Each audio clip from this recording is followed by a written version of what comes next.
Fala pessoal, professor Gessé falando aqui. Vamos continuar nossos estudos sobre bioquímica. Ainda sobre os aminoácidos, hoje eu vou falar como os aminoácidos se ligam, tá? E aí eu tenho uma formação da conhecida ligação peptídica ou amídica, tá? A gente vai entender como é que ela é construída, como é que ela se forma, e aí a gente tem a possibilidade de formar uma infinidade de número de proteínas de características diferentes a partir de um aminoácido. Na aula passada a gente estudou a estrutura de um aminoácido e agora a gente vai ver como é que eles se ligam. Então, para que uma macromolécula, uma molécula de proteína grande, se forme, é necessário que vários aminoácidos se unam.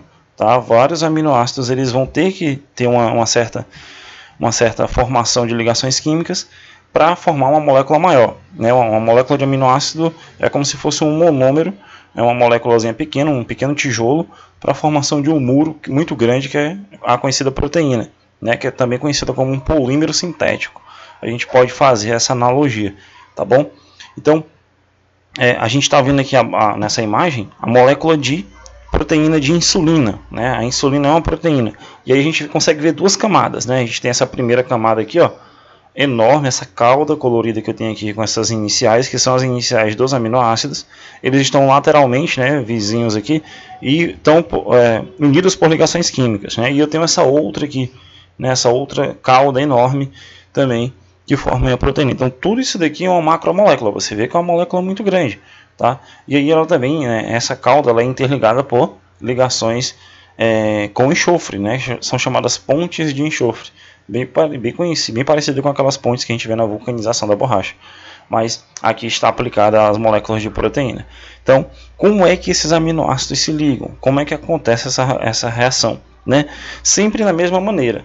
Tá? Eu sempre vou ter o grupo hidroxila da parte ácida de um deles se combinando com o hidrogênio de um grupo amino.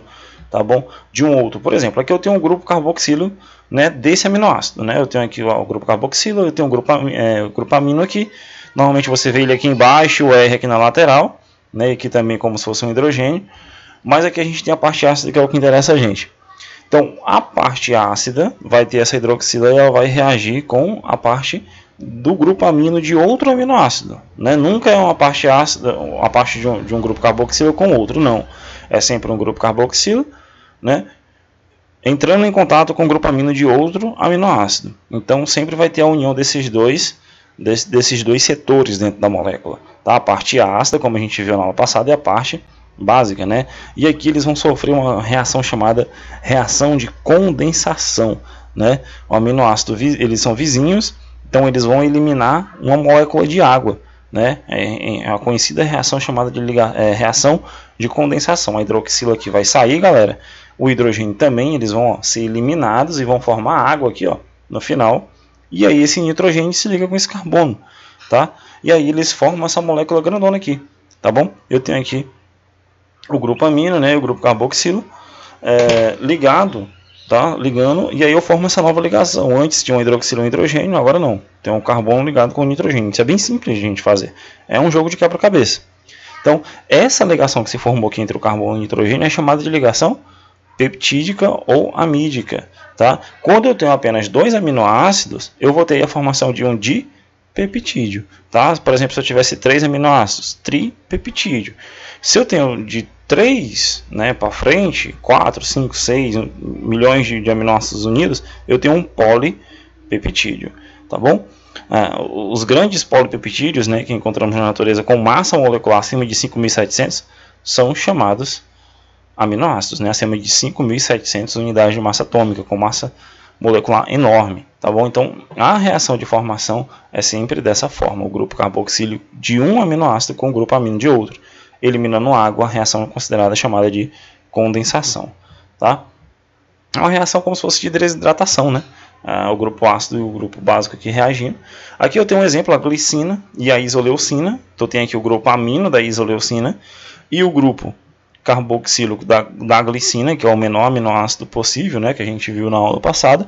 Então eles vão reagir, ó, essa parte do ácido, né, a hidroxila vai sair em contato com o hidrogênio, que vai eliminar a água, tá bom? Aqui no final, e essas duas moléculas vão se unir, formando a ligação peptídica. Você pode perceber que o grupo ácido da isoleucina poderia reagir com o grupo amino aqui da glicina, e isso formaria uma outra proteína, né, um outro dipeptídeo. Então eu tenho várias possibilidades, tá? Então aqui, por exemplo, eu tenho um glilê, né? Esse gli significa sigla para glicina, e lê, né, que é da isoleucina.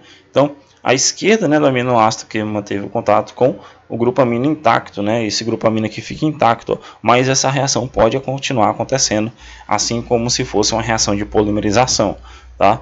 Então existe aí diversas possibilidades da gente fazer esse tipo de reação, tá bom? E é assim que ela se processa. Você pode colocar vários, né, 3, 4, fazer um tripeptídeo, um polipeptídeo, dependendo do que as questões pedem. Normalmente na bioquímica, né, nas questões de bioquímica, ele pede o produto formado, tá?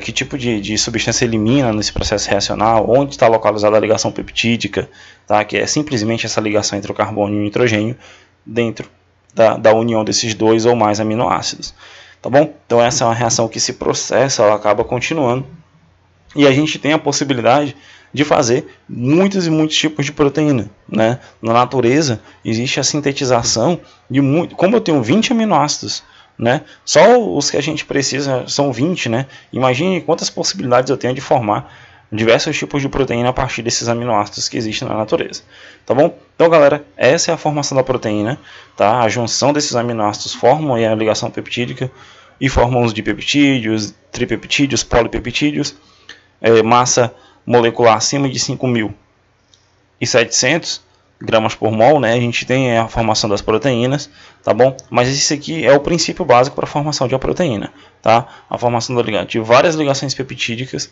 formando essa corrente de aminoácidos, eu tenho a formação de uma proteína, tá bom? Então a gente fica por aqui com a ligação peptídica. Qualquer dúvida, entre em contato comigo, deixa um comentário, tá? Algum termo que você não entendeu, certo? A gente sempre está aí recebendo sugestões e também retirando a dúvida de vocês. Forte abraço e até a próxima.